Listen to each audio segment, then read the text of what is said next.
जी news portal देख रहे सभी दर्शकों को मेरा बहुत बहुत नमस्कार। आज है तारीख 17 और 12 है गुरुवार, यानी दिन भर की तमाम अपडेट। आज की जो दिन भर की तमाम अपडेट है उसमें राज्यों की खबरें तो होंगी ही, राज्य की हमारे यहाँ की भरतपुर संभाग की खबरें भी होंगी। इसके अलावा सरकार के जो 2 साल पूरे हुए हैं उसको लेकर के हमारे पास में बीजेपी के नेता दर्शन सिंह जी हमारे साथ मौजूद रहेंगे। कांग्रेस से संपर्क हमने ज़रूर किया था, मगर कांग्रेस का कोई भी प्रवक्ता या कोई भी जो नेता है वो जुड़ने को तैयार नहीं हुआ, वरना अच्छी डिबेट हो सकती थी कि आखिर 2 साल में वो क्या सोचते हैं और भारतीय जनता पार्टी क्या सोचती है। तो वो हमारे साथ रहेंगे। भरतपुर और धौलपुर की खबरें रहेंगी, करौली और सवाई माधोपुर की तमाम खबरें रहेंगी। इसके अलावा छोटी उदय में आज हम गए थे, वहाँ का हमने लाइव आपको दिखाया था, उसको लेकर के थोड़ी सी चर्चा होगी। और उसके बाद बात करेंगे हम गंगापुर सिटी की, दौसा गंगापुर रेल लाइन की। तो तमाम बहुत इंपॉर्टेंट बातें हैं जो आपको जानना बहुत ज़रूरी है और वो तमाम चीज़ें मैं आपको बताऊँगा। पहले बात करूं मैं अपनी, तो गला आज थोड़ा सा ठीक है, गोली दवाई लेकर के अभी काम चल रहा है और चलता रहेगा। शुरुआत करते हैं राज्य की बड़ी खबरों से। राज्य की क्या कुछ बड़ी खबरें हैं जो आपके लिए जानना ज़रूरी है। देखिए, राज्य में कोरोना वैक्सीन के वितरण को लेकर के युद्ध स्तर पर तैयारियां शुरू कर दी है। सीएम गहलोत इसको लेकर के बहुत गंभीर हैं। टास्क फोर्स का गठन कर दिया गया है और जल्द से जल्द जो वैक्सीन है वो आने वाली है। वैक्सीन का वितरण कैसे होगा, क्या कुछ होगा, लगातार हम इसको लेकर के आपको खबरें बता भी रहे हैं कि एक दिन में 100 व्यक्तियों को इस वैक्सीन को लगाया जाएगा। बूथों का निर्माण किया जाएगा। बूथ जैसे चुनावी बूथ होते हैं वैसे ही बूथ बनेंगे और बूथ पर हर बूथ पर 4 से 5 लोगों की एक टीम रहेगी। अब लोगों का डाटा इकट्ठा किया जा रहा है और फिर उसके बाद में वैक्सीनेशन का काम शुरू कर दिया जाएगा युद्ध स्तर पर। उम्मीद करते हैं जल्द से जल्द दवाई आए, वैक्सीन आए और लोगों को ये वैक्सीन मिले और कोरोना जैसे ये जो महामारी है, वैश्विक महामारी, इससे लोगों को निजात मिले। तो राज्य स्तर से ये बड़ी खबर थी। दूसरी खबर है, राज्य सरकार के 2 साल पूरे होने पर उपलब्धियों का प्रचार प्रसार अब मंत्री जिलों में जाकर के करेंगे। जो प्रभारी हैं लगा दिए गए हैं और वो जिलों में जाकर के बताएंगे कि 2 साल में कांग्रेस की सरकार ने राज्य में कौन कौन से काम हैं जिनको किए हैं, कौन कौन से वादे हैं जो पूरे हो चुके हैं। और इसके अलावा सरकार आगामी कुछ दिनों में, राज्य सरकार जो है वो आगामी कुछ दिनों में राज्य को प्रदेश स्तर पर कुछ अच्छी सौगातें भी दे सकती हैं, चाहे चिकित्सा के क्षेत्र में हो, शिक्षा के क्षेत्र में हो, सिंचाई के क्षेत्र में हो, कृषि के क्षेत्र में हो। कुछ बड़ी सौगातें मिल सकती है राजस्थान सरकार के द्वारा उनके 2 साल पूरे होने के उपलक्ष्य में। और भाजपा ने आज इस दिन को ब्लैक डे के रूप में मनाया, काले दिवस के रूप में, और जगह जगह विरोध प्रदर्शन किए हैं और कहा है कि 2 साल में कुछ हुआ नहीं है कांग्रेस सरकार के द्वारा। वैसे एक बात मैं आपको बता दूं, कल हमारे बहुत सारे जो दर्शक थे उनमें से किसी ने कमेंट भी करा था मेरे लिए कि साहब अजय जी जो हैं वो बीजेपी के एजेंट हैं, बीजेपी की रहनुमाई करते हैं। तो ऐसे दर्शकों से मैं कहना चाहूँगा कि साहब असली एजेंट आप लोग हैं। मुझे नहीं लगता कि मैं किसी बीजेपी का या कांग्रेस का एजेंट हूँ, मगर मैं इतना जानता हूँ साहब कि अगर आपका ये कहना है और आप बार बार ये सवाल पूछते हैं कि साहब बीजेपी ने क्या किया 6 साल में, 5 साल में, 10 साल में, उन्होंने नहीं किया तभी तो लोगों ने उनको सत्ता से बाहर किया था। अगर वो करते तो वापस सत्ता में आते, लेकिन उन्होंने नहीं किया। इसका मतलब ये नहीं है कि मौजूदा सरकार से भी सवाल ना पूछे जाएं। सवाल तो पूछे जाएंगे और मौजूदा सरकार में जो हैं सवाल उन्हीं से पूछे जाएंगे। इसलिए मुझे कोई फ़र्क नहीं पड़ता आप लोग क्या कहते हैं क्या नहीं कहते हैं, क्योंकि सबका अपना अपना देखने का नज़रिया होता है। मगर मैं इतना जानता हूँ कि आम आदमी की आवाज़ अगर मीडिया नहीं उठाएगा तो फिर उठाएगा कौन? जो जिम्मेदार है उनसे सवाल पूछे जाएंगे, जो जिम्मेदार है उनको जवाब देना भी पड़ेगा। आप झूठे आंकड़े नहीं दे सकते। अब आप हवाई बातें नहीं कर सकते हैं कि साहब हमने ये कर दिया 2 साल में, हमने वो कर दिया। सॉरी सर, सबको दिखता है, तो वो बात है। चलिए, कुल मिलाकर के हम तो यही चाहेंगे, देखिए, कि मौजूदा सरकार चाहे कांग्रेस की हो, चाहे बीजेपी की हो, किसी की भी हो, आम आदमी को राहत मिलनी चाहिए। हर आदमी अपने आप को सुरक्षित महसूस करे, हर आदमी की जो समस्याएं हैं उनका समाधान हो, जनप्रतिनिधि बातों को सुने, प्रशासनिक अधिकारी बातों को पूरा करे, वादों को पूरा करे। बस यही तो चाहते हैं हम, और चाहते क्या हैं। चलिए अब चलते हैं भरतपुर की तरफ। और नदबई में एक सड़क हादसा हुआ। तेज़ रफ्तार कार ने 2 बाइकों पर सवार 5 लोगों को टक्कर मार करके घायल कर दिया, जिन्हें नदबई CHC में भर्ती करवाया गया है।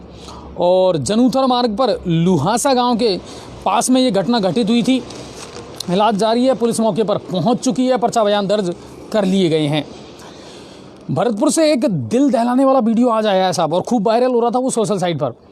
दो युवक जो थे वो बाजार में होकर के जा रहे थे, सराफा बाजार की घटना है, और अचानक तीसरी मंजिल पर एक मकान का निर्माण काम चल रहा था और वहाँ से एक पिलर उनके ऊपर आकर के गिरा, और वो लाइव वीडियो था, हमारे पास भी आया था। और उसको देखा तो एक जो है उसमें युवक, उसको तो मामूली चोटें आई हैं, लेकिन दूसरा जो है वो गंभीर रूप से घायल है।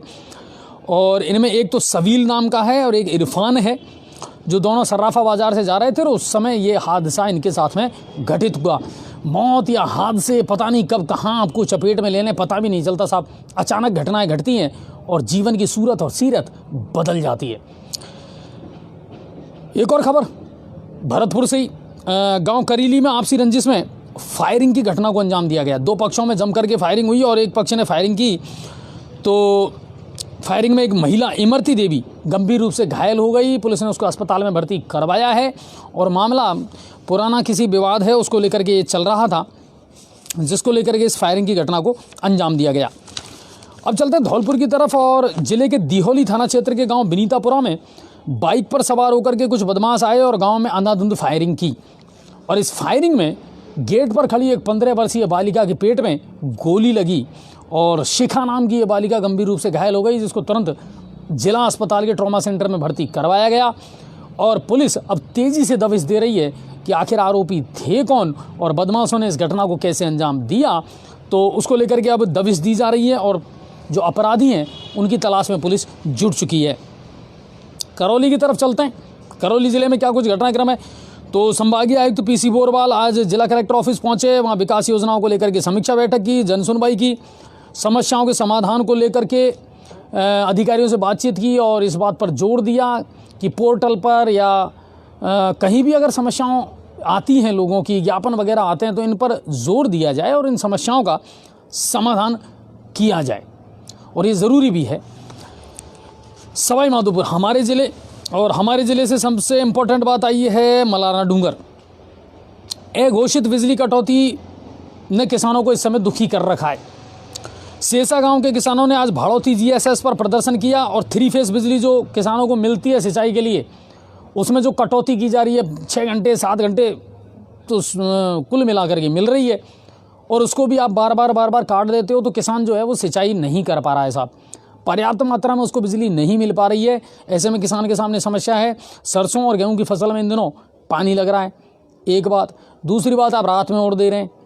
मुझे शायद याद है जहाँ तक कि पहले ये नियम हटा दिया गया था कि किसानों को रात में बिजली नहीं दी जाएगी जब भाजपा सरकार थी, लेकिन अब उसके बाद में वापस ये हो गया, और रात में बिजली दी जा रही है, और वो भी कटौती करके दी जा रही है। तो उसको लेकर के कहीं ना कहीं किसानों ने आज आक्रोशित होकर के जीएसएस पर धरना प्रदर्शन किया, और कहा कि साहब 3 फेस जो कनेक्शन में जो बिजली दी जा रही है उसमें कटौती ना की जाए। एसीबी के नए डीएसपी अब होंगे राजेश कुमार। आपको याद होगा भैरूलाल जी ट्रैप कर लिए गए थे खुद ही, और जेल जाना पड़ा। उसके बाद अब जो कार्यभार संभाला है वो राजेश कुमार जी ने संभाला है। वो अब यहाँ एसीबी का काम देखेंगे पूरे ज़िले में, और कल एसीपी के जो एडीजी हैं एमएन दिनेश, वो भी सवाई माधोपुर आएंगे, जनसुनवाई करेंगे, लोगों से मिलेंगे, भ्रष्टाचार को लेकर के बहुत सारी बातें होंगी, समस्याओं का निराकरण होगा। और कुल मिलाकर के जब से एमएन दिनेश साहब और बीएल सोनी साहब ने काम संभाला ना एसीबी का, बड़ा शानदार काम चल रहा है साहब। लगातार धरपकड़ चल रही है, चाहे वो अधिकारी उनके विभाग का हो चाहे किसी और विभाग का हो। और एक चीज़ और बता दूं कि छन करके बहुत चीज़ें ऐसी सामने आ रही हैं कि जो एसीबी के डीएसपी थे भैरूलाल जी, उनकी जो बंदी बनी हुई थी, इसमें बहुत सारे थाना अधिकारी भी संलिप्त पाए गए हैं। बहुत सारे थानों पर भी कार्रवाई चल रही है, और बहुत सारे डिपार्टमेंट हैं जो उनको बंदी देते थे हर महीने। अब इसकी भी जांच की जा रही है। बहुतों पर गाज गिर चुकी है और बहुतों पर गाज गिरने वाली है। चलिए, सवाई माधोपुर का स्थापना दिवस 19 और 20 जनवरी 2021 को मनाया जाएगा। कलेक्टर राजेश जी जो हैं वो लगातार मॉनिटरिंग कर रहे हैं। शहर के सौंदर्यीकरण, साफ सफाई, सजावट आदि को लेकर के अधिकारियों को दिशा निर्देश दिए गए हैं। बैठक की गई है। अलग अलग विभागों को अलग अलग जिम्मेदारियां सौंपी गई हैं। और जिला कलेक्टर ने आज जिले के शिक्षा अधिकारियों की भी बैठक ली। जिले में शिक्षा का स्तर विद्यालयों की स्थिति, मिड डे मील, नामांकन, इनको लेकर के क्या कुछ चल रहा है, किन गाइडलाइनों का पालन किया जा रहा है, क्या कुछ चल रहा है, इनको लेकर के जितने भी अधिकारी हैं उनको दिशा निर्देश दिए गए हैं। सरकारी विद्यालयों में नामांकन बढ़ाया जाए, मिड डे मील जो है वो मिलना चाहिए, गेहूं की पूर्ति हो रही है, राशन की पूर्ति हो रही है या नहीं हो रही है, इसको लेकर के भी दिशा निर्देश दिए हैं। और एक खबर कहीं से ये भी आई थी कि जो दूध वाली योजना चला करती थी स्कूलों में, उसको बंद कर दिया है सरकार ने, तो वो नहीं मिल पा रहा है। तो भुगतान को लेकर के भी बहुत सारे जो बातें थी वो सामने आई हैं जिला कलेक्टर के। कुल मिलाकर के ये है कि जिला कलेक्टर ने अभी पदभार संभाला है और उसके बाद से लगातार एक्शन में नज़र आ रहे हैं राजेंद्र किशन जी, और अलग अलग विभागों की जो समीक्षा बैठक है वो ले रहे हैं। अब चलते हैं गंगापुर सिटी की तरफ, लेकिन गंगापुर सिटी की खबरों की तरफ चलने से पहले मैंने आपसे वादा करा था कि आज हम आपकी मुलाकात करवाएंगे भारतीय जनता पार्टी के युवा नेता, चर्चित चेहरे और एक ऐसे व्यक्ति थे जो 2 साल के कामकाज पर कांग्रेस सरकार के और भारतीय जनता पार्टी उसके बारे में क्या सोचती है, इसको लेकर के जो अपने विचार हैं वो व्यक्त करेंगे। और हम चाह रहे थे इस डिबेट में कोई कांग्रेसी भी शामिल हो, मगर वो नहीं हो पाए। हमने 1-2 से संपर्क भी किया था, मगर पता नहीं क्यों हमेशा से ये बड़ा विरोधाभासी रहा है कि वो लोग आकर के अपने विचार व्यक्त नहीं करते। पर चलिए, इनसे भी तीखे सवाल ज़रूर होंगे हमारे, क्योंकि बड़े दावे ठोकती है बीजेपी भी। साहब बड़े काम किए हैं साहब भाजपा ने भी, लेकिन हम भी गिनाएंगे इनको कि साहब भाजपा के भी कौन कौन से काम हैं जो अधूरे पड़े हैं, जिनको आप नहीं कर पा रहे हैं। क्योंकि भारतीय जनता पार्टी ठीकरा फोड़ देती है कांग्रेस की तरफ कि साहब हमारी जितनी भी योजनाएं थी वो इन लोगों ने बंद कर दी। कांग्रेस कहती है कि साहब 2 साल में 501 वादे थे, उनमें से 252 हमने पूरे कर दिए, धरातल पर नज़र ज़्यादा कुछ आ नहीं रहा। हम कहते हैं तो आप लोग कमेंट करते हो कि साहब बीजेपी के एजेंट हैं अजय जी तो। लेकिन अब सबसे बड़ी बात यह है कि अगर आप कुछ करोगे तो वो दिखेगा, और नहीं करोगे तो वो भी तो दिखेगा साहब। कैमरे की नज़रों से कुछ नहीं बचने वाला। चलिए मैं इनवाइट करता हूं दर्शन जी को, और दर्शन जी मुझे ज्वाइन करें, आइए। दर्शन सर, सबसे पहले तो जी न्यूज़ पोर्टल पर आपका बहुत बहुत स्वागत है। और सरकार के 2 साल पूरे हो गए कांग्रेस सरकार के, और उनका कहना है कि साहब 501 में से लगभग 252 वादे जो हैं वो पूरे कर दिए। इस बारे में हम बात जरूर करेंगे। सबसे पहले तो मुझे ये बताइए, नगर परिषद चुनावों में परफॉर्मेंस क्या रही बीजेपी की भी और कांग्रेस की भी? सबसे पहले तो मैं अजय भारद्वाज जी आपका और पूरी गंगापुर सिटी पोर्टल टीम का धन्यवाद देता हूं कि आप गंगापुर जैसे शहर की हर छोटी से छोटी खबर को उठाते हो, उच्चाधिकारियों से लेकर जनप्रतिनिधियों तक पहुंचाते हो। आपका बहुत बहुत धन्यवाद, आपने इन्वाइट किया इस कार्यक्रम में। मैं कहना चाहता हूं, निकाय चुनाव में गंगापुर शहर की आम जनता ने 36 कौम ने भारतीय जनता पार्टी पर विश्वास व्यक्त किया है और ऐतिहासिक सीटें दी है। 2-4 सीटें कम आई है, लेकिन मामूली अंतरों से आ रहे हैं। 27 सीट अच्छी दी है, संतुष्ट है। अच्छा, कांग्रेस 2 साल का कार्यकाल हो गया कांग्रेस का, और कांग्रेस दावे बड़े कर रही है। मुझे कहीं ना कहीं लगता है कि शायद अपने इन 2 सालों में कांग्रेस अंतर्कलह में उलझी रही और आम आदमी पर ध्यान नहीं दे पाई। आप क्या कहना चाहोगे? बिल्कुल, आपकी बात से मैं पूर्णतः सहमत हूँ। कांग्रेस में आपसी लड़ाई रही है, सत्ता में देख लो चाहे संगठन में देख लो। गहलोत जी और पायलट साहब में शुरू से लड़ाई रही है। जिस समय 2018 में विधानसभा चुनाव हुए थे, पायलट साहब को फेस किया गया था विधानसभा चुनाव में। और मैं जिस जाति से हूँ, गुर्जर जाति से, गुर्जर समुदाय के लोगों ने पहली बार 12 टिकट भारतीय जनता पार्टी ने एमएलए के दिए थे, लेकिन 12 टिकट हार गई। ये इतिहास में पहली बार हुआ है और गुर्जर समुदाय ने एक तरफा वोटिंग दिया था। मैं कहने में कोई अतिशयोक्ति नहीं है, आज कांग्रेस गवर्नमेंट है तो वो गुर्जर समुदाय की बदौलत है, लेकिन उसमें उल्टा हो गया। नए लड़के को दिखाते बूढ़े की शादी करा दी, वो वाली कहावत चरितार्थ सिद्ध हो गई है कांग्रेस की। अच्छा, कुल मिलाकर के देखिए, गांधीवादी नेता के रूप में छवि है गहलोत साहब की, कि पिछले कार्यकाल में भी अगर मैं याद करूं तो 2003 में जब इनकी सरकार आई थी, अकाल राहत को लेकर के अच्छा, इस काल में भी कोरोना को लेकर के अच्छा प्रबंध किया। लेकिन कांग्रेस में गड़बड़ है कहाँ? ये लोग इस बात को स्वीकार क्यों नहीं कर पा रहे हैं? देखिए, कांग्रेस एक परिवार की पार्टी है। मैं आपको पहले कहना चाहता हूं, कांग्रेस में सिर्फ गांधी परिवार है। जो गांधी परिवार की परिक्रमा करता है, गांधी परिवार की चापलूसी करता है, उसे ही मुख्यमंत्री बनता है, वही मंत्री बनता है, वही टिकट लेके आता है। इसमें कहीं पर भी लोकतंत्र नहीं है। जो लोकतंत्र की पार्टी होनी चाहिए कि सभी लोगों की राय, इसमें कोई राय नहीं ली जाती। इसमें गांधी परिवार तय करता है, वही विरासत को संभालता है, और इसीलिए ये अंतर्कलह में जुड़ी हुई है और जनाधार बिल्कुल खोती जा रही है, आप देखते हो। अच्छा, मौजूदा स्थिति क्या देख रहे हो आप राज्य सरकार की? राज्य सरकार की मौजूदा स्थिति तो आप देख लो, 2 साल का आज ये जश्न मना रहे हैं। आज हमने भारतीय जनता पार्टी प्रदेश अध्यक्ष सतीश जी पूनिया के निर्देश पर, युवा मोर्चा प्रदेश अध्यक्ष हिमांशु जी शर्मा, उसके निर्देश पर सभी जिला मुख्यालयों पर प्रदर्शन किया गया, पुतले जलाए, काली पट्टियां बांधकर सब्जी की। यहाँ पर भी करते, लेकिन आचार संहिता के कारण हम नहीं कर पाए। तो इस वजह से सब जगह प्रतिरोध प्रदर्शन किया है और कांग्रेस सरकार बिल्कुल नाकारा निकम्मा रहा है कार्यकाल 2 वर्ष अच्छा, का। 2 साल के बड़े बड़े जो काम राजनीति से परे हट करके एक आम आदमी के नाते सोचें हम, 2 साल की महत्वपूर्ण उपलब्धियां कौन सी रही कांग्रेस सरकार की? पत्रकार महोदय जी, आपने सवाल ऐसा पूछ लिया, मुझे एक भी उपलब्धि ऐसी नहीं आ रही जो इनकी बताए। उपलब्धि हाँ इन्होंने 1-2 की है, लेकिन उनका नाम जरूर बदला है। इन्होंने पूर्व मुख्यमंत्री वसुंधरा राजे जी कार्यकाल में जो योजना चल रही थी उनका नाम जरूर बदला, बाकी ऐसी कोई बड़ी उपलब्धि तो मुझे लग नहीं रही। अच्छा, आप कह रहे हैं कि साहब भारतीय जनता पार्टी के पिछले कार्यकाल में बहुत सारे काम हुए हैं, चलिए बहुत बढ़िया बात है, हम मानते हैं साहब इस बात को, बहुत बड़े काम हुए हैं। एक योजना थी दर्शन जी कि आपके प्रधानमंत्री नरेंद्र मोदी जी ने कहा था कि प्रत्येक विधायक को और सांसद को कुछ गांव गोद लेने हैं और उनका विकास करना है। हमारे पूर्व विधायक जो है मान सिंह जी, उन्होंने भी महूकला को गोद लिया था, लेकिन मुझे नहीं लगता कि उनके गोद लेने के बाद में महूकला में कोई विकास हुआ हो। बिल्कुल आपकी बात से मैं सहमत हूँ। प्रधानमंत्री जी ने आह्वान किया था, सांसद साहब ने और विधायक जी ने, सभी ने गोद लिए थे। विधायक जी मान सिंह जी गुजर ने यहाँ पे महूकला को गोद लिया था। पहली बात तो मैं आपको कहना चाहता हूँ, महूकला आबादी के हिसाब से एक बहुत बड़ा कस्बा है, 10,000 के लगभग आबादी है उसमें। और वहाँ पर पूर्व में आरती गुजर जो सरपंच थी उस समय, उसके समय विकास के कार्य हुए हैं, लेकिन कई कार्य ऐसे हैं जो अधूरे रह गए, तो उसके लिए कई बार बीच में आचार संहिता कहीं रह गए, लेकिन ऐसा नहीं है, विकास के कार्य महूकला में हुए हैं। अच्छा, एक बात मुझे बताओ दर्शन सर, 2008 में विधायक रामकेश मीणा थे, शिला पट्टिका का उद्घाटन हो गया, महूकला अंडरपास का निर्माण साहब बिल्कुल तेजी से होने वाला है। 5 साल उनके निकल गए, 5 साल मान सिंह जी के निकल गए और वो स्थिति यथावत बनी हुई है। अब ये केमिकल लोचा फंसा हुआ कहाँ है? देखिए, इस बारे में मैं खुद इसमें महूकला अंडरपास समिति के जो जुड़े हुए हैं उसमें आंदोलन के लिए अभी कुछ दिन पहले भी सभी सरपंचों के 6 पंचायतों के सरपंचों की मीटिंग हुई थी। उसमें मैंने भी वहाँ पर राजेंद्र सैनी वगैरह, महूत दुबे वगैरह हैं, उनसे सबसे बात की थी। ये महूकला अंडरपास का जो उद्घाटन आप कह रहे हो रामकेश जी ने सिर्फ एक वोट बैंक के लिए आनंद फानम ने शिला पट्टिका लगाई थी। उसके बाद में ना इसमें ये होता है, आधा पैसा राज्य सरकार जमा कराती है, आधा रूटी पे रेलवे कराती है। रेलवे तैयार है, इसमें राज्य सरकार अपना पैसा जमा नहीं करा पा रही, 9 करोड़ के लगभग बकाया है पैसा। अब वो पैसे जमा करा दे तो मिल जाए।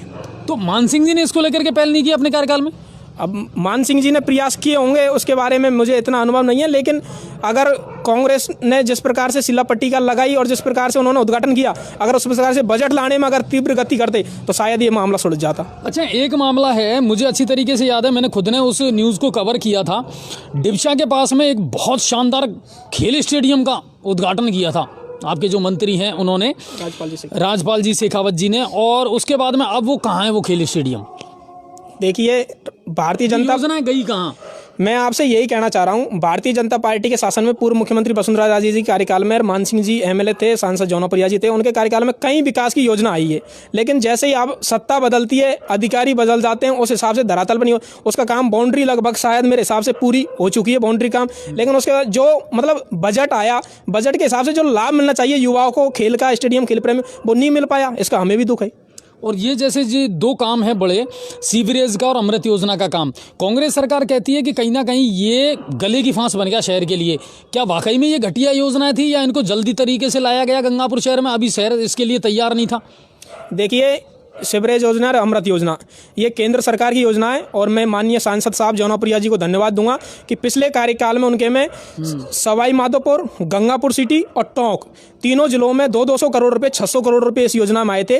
और गंगापुर शहर जिस प्रकार के शिक्षा का बन रहा है और आबादी आप देख रहे हो चारों तरफ बढ़ रही है, उसके हिसाब से इसकी ज़रूरत है, मैं मानता हूँ।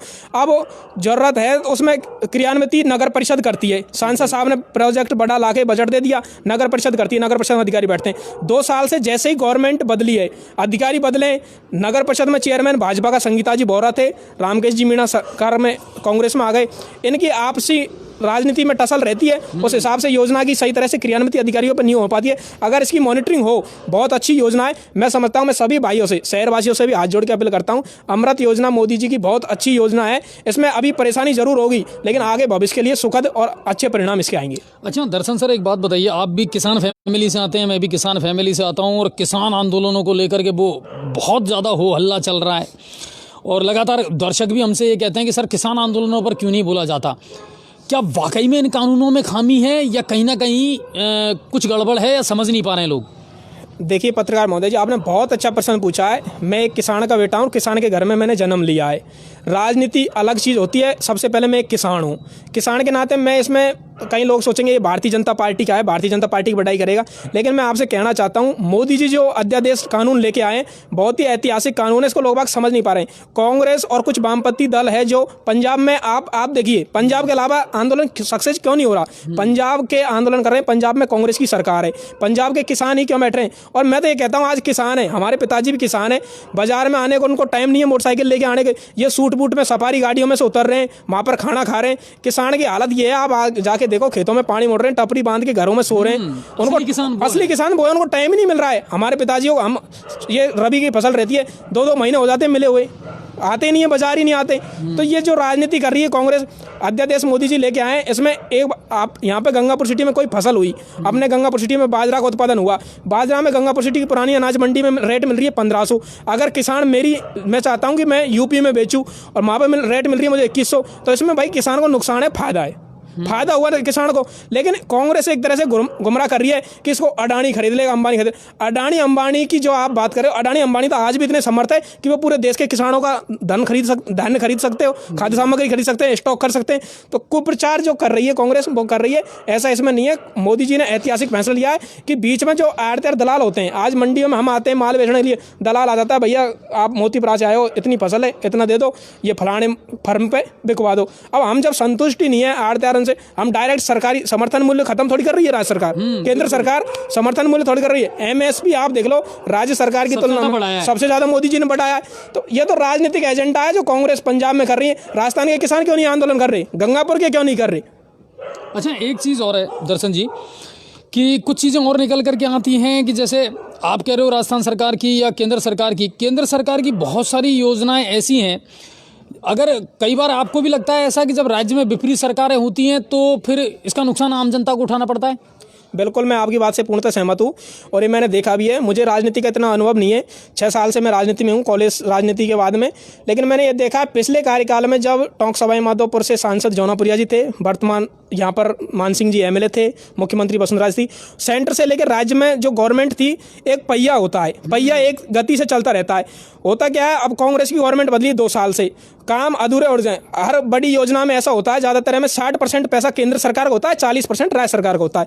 केंद्र सरकार अपना पैसा भेज देती है, राज्य सरकार भेज नहीं पा रही है। गहलोत जी जब भी आते हैं, मैं एक बात मेरे समझ में नहीं आती, मेरी छोटी सी उम्र से सुनता आ रहा हूँ, खजाना खाली है। मुख्यमंत्री वसुंधरा राजे जी होती है, जब ये खजाना भर कैसे जाता है।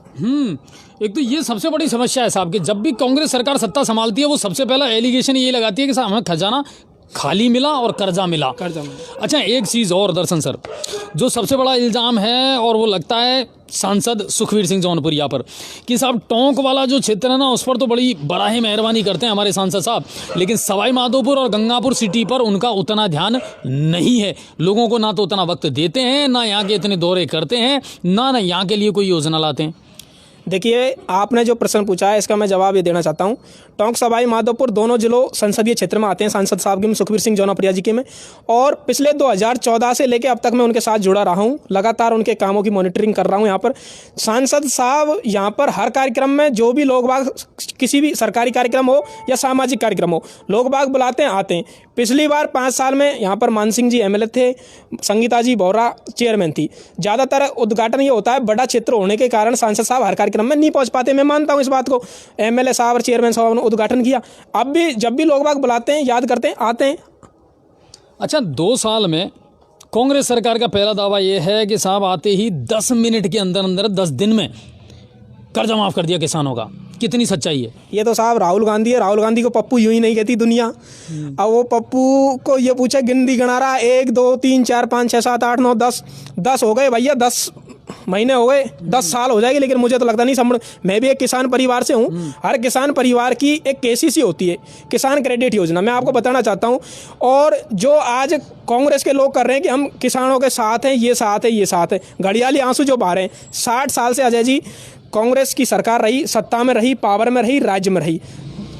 मैं आपसे ये पूछना चाहता हूँ, किसान क्रेडिट कार्ड योजना से हर वर्ग 36 कौम के जो किसान है, किसी भी परिवार का हो, किसान जुड़ा हुआ है। केसीसी योजना भी लेके आया तो वो अटल बिहारी वाजपेयी जी लेके आए, और उसका सीधा लाभ हर किसान को मिल रहा है। तो किसान की हितैषी तो भाजपा, ना कि कांग्रेस। नहीं तो वो कर्जे माफ हुए हैं क्या, कितने हुए हैं? कर्जे माफ की मैं कह रहा हूँ ना आपको, इन्होंने लोकसभा चुनाव से पहले सर्टिफिकेट बांटे थे कुछ परिवारों, सोसाइटी हो गई, जो सहकारी बैंक होती है सोसाइटी। अब एक बात बताओ आप, सोसाइटी, मैं भी एक किसान हूँ, सोसाइटी में 30,000 का लोन मिलता है, 30,000 के लोन में आप माफ कर दो, उसके किसान का खाद बीज भी नहीं आता, ट्रैक्टर की जुताई भी नहीं लगती। अच्छा, एक दूसरी बड़ी योजना थी, जब वसुंधरा जी गई थी तो वो 833 रुपए की एक सब्सिडी किसानों को देकर के गई थी कि साहब बिजली के बिलों में ये मिलेगी। उस योजना का क्या हुआ? उस योजना के ये हुआ ना, खत्म कर दी, सब्सिडी दे ही नहीं रहे हैं कांग्रेस गवर्नमेंट। ये तो दावा अभी भी कर रहे हैं कि साहब वो जारी है। धरातल पे आप बहुत अच्छा आपका गंगापुर सिटी पोर्टल चल रहा है, आप ए.के. बिजोटिया जी एक्शन साहब है, उनसे धरातल पे रिपोर्ट लो कि भाई आपने कितने किसानों को सब्सिडी दी है। अगर उन्होंने सब्सिडी दी है तो अच्छी बात, हम स्वागत करेंगे कांग्रेसियों का, बिल्कुल हम एक किसान के बेटे के नाते स्वागत करेंगे, और अगर नहीं दिया है तो भाई कोसेंगे। हाँ बिल्कुल सही बात है। और सिर्फ किसान का दर्द यही नहीं है साहब, अगर आप किसानों के सच्चे हितैषी हैं तो देखो बहुत छोटे छोटे मुद्दे हैं। जब वसुंधरा सरकार थी तो उन्होंने रात की जो लाइट का फीडर था वो बिल्कुल बंद कर दिया था, उन्होंने कहा कि दिन में ही किसानों को लाइट दी जाए।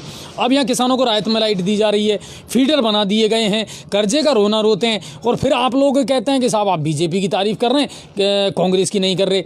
लेकिन सबसे बड़ी बात यह है कि धरातल पर जब आप कोई काम करोगे तो वो दिखेगा, नहीं करोगे तो वो भी नजर आएगा।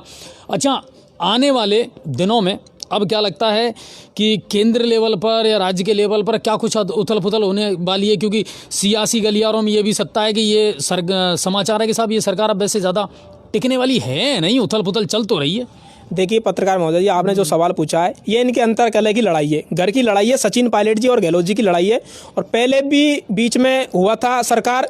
और मैं ये कहता हूं कि आज इस सरकार को, गहलोत सरकार को, जो कहते हैं कि भाई दिल्ली जनपद से चलती है कोई भी सरकार हो, जनपदों से और CMOR से चलने की जरूरत नहीं है, ये होटलों से चलने वाली सरकार है। दूसरी बात, इस सरकार में मैं कहना चाहता हूँ कि ये अपने कर्मों से खुद ही मर लेंगे, हमको भाजपाइयों की जरूरत ही नहीं है हमको। और हम तो ये चाह रहे हैं कि ये जितना करेंगे उतना हमको 2023 में मेहनत कम करनी पड़ेगी। सही बात, अच्छी ऐतिहासिक जीत होगी, तो हम तो ये चाह रहे हैं कि और खूब कुशासन लाए, जनता को रिगड़े। आज बीजेपी, आप ये देखो गंगापुर सिटी में रामकेश जी मीणा दावा करते हैं MLA साहब कि ये हो गया अमृत योजना। मैंने पूरा उनका चुनावी कैंपेन में देखा, वो हर चीज़ में कहते हैं भाइयों इसमें 10 दिन में लाइन भिजवा दूंगा, आप इस वार्ड पार्षद को जिता दो। अरे MLA साहब, इस वार्ड पार्षद को जिताओ, दुनिया ने आपको MLA तो बना दिया, आप शहर के भी MLA हो, ग्रामीण के MLA, छत्तीसगढ़ में आप वार्ड मेंबर, वैसे वार्ड मेंबर क्यों करते हो? आप लाइन बिछाओ ना, आपको MLA चुनाव नहीं लड़ना क्या दोबारा? अच्छा, कुल मिलाकर के ये है कि बहुत सारे काम ऐसे हैं धरातल पर जो साहब हो नहीं पा रहे हैं, और दावे और बातें बड़ी बड़ी की जा रही हैं। अगर 2 साल में गंगापुर सिटी के विकास की बात करें, हम राज्य स्तर की बातों को छोड़ करके और सिर्फ गंगापुर पर फोकस करें, 2 साल में गंगापुर सिटी में नया काम क्या हुआ है, नई योजना कौन सी आई है? गंगापुर में नई काम की योजना तो ये आई है कि व्यापारियों की दुकानों में मिठाई कचौड़ियों में